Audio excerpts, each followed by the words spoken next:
সরষা ক্ষেত। কিছুদিন পরে কিন্তু মানুষ আপনার ছবি তোলার জন্য আসবে। দেখেন এই যে নদীর পাড়ে, দেখেন নদীর পাড়ে কত সুন্দর আবহাওয়া, সেই আবহাওয়ার ভিতরে দেখেন কত সুন্দর সরষা ক্ষেত। পুরো সরষা ক্ষেতটা একটু দেখা দাও তো দর্শকদের। দেখেন কত সুন্দর বড় সরষা ক্ষেত নদীর পাড়ে। দেখেন কিছুদিন পরেই দেখবেন হাজারো মানুষ এসে কিন্তু হাজারো মানুষ এসে আপনার ছবি তুলবে এই সরষা ফুলের সাথে। হাজার মানুষ এসে কিন্তু ছবি তুলবে এই সরষা ফুলের সাথে। দেখেন তাই আপনাদের লোকেশনটা আমি দিয়ে দিতেছি। মোহনপুরে আসলে আপনারা মোহনপুর আসলে উত্তর সাইডে, ঠিক আছে, উত্তর সাইডে কিন্তু আপনারা পাবেন, আবার দক্ষিণ সাইডেও পাবেন, ঠিক আছে।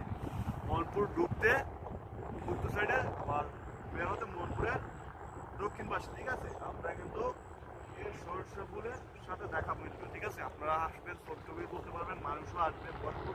যেহেতু শীতের সকাল, এখন সকাল সকাল মানুষ নাই, তাই জন্য আপনারা লোকেশনটা দেখতে পাচ্ছেন, ঠিক আছে। আপনারা সবাই আসবেন, ছবি তুলবেন। মনোরম পরিবেশ আর পাখির ডাক মধুর, খুব সুন্দর।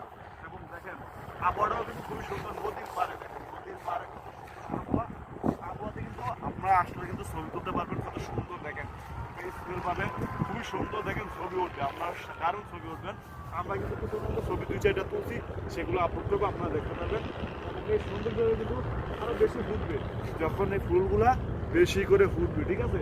তখন কিন্তু আপনারা এই ফুলগুলা দেখতে পারবেন, আর সৌন্দর্য আরও বেড়ে যাবে। দেখেন তো আপনারা দেখলে বুঝতে পারবেন সবার এলাকায় কিন্তু আছে বেশার কোম্পানি। নদীর পাড়ের সৌন্দর্যটা আরও বেশি সুন্দর, আপনার নদীর পাড়ের সৌন্দর্যটা। আজকে ভিডিও বন্ধুই, ধন্যবাদ।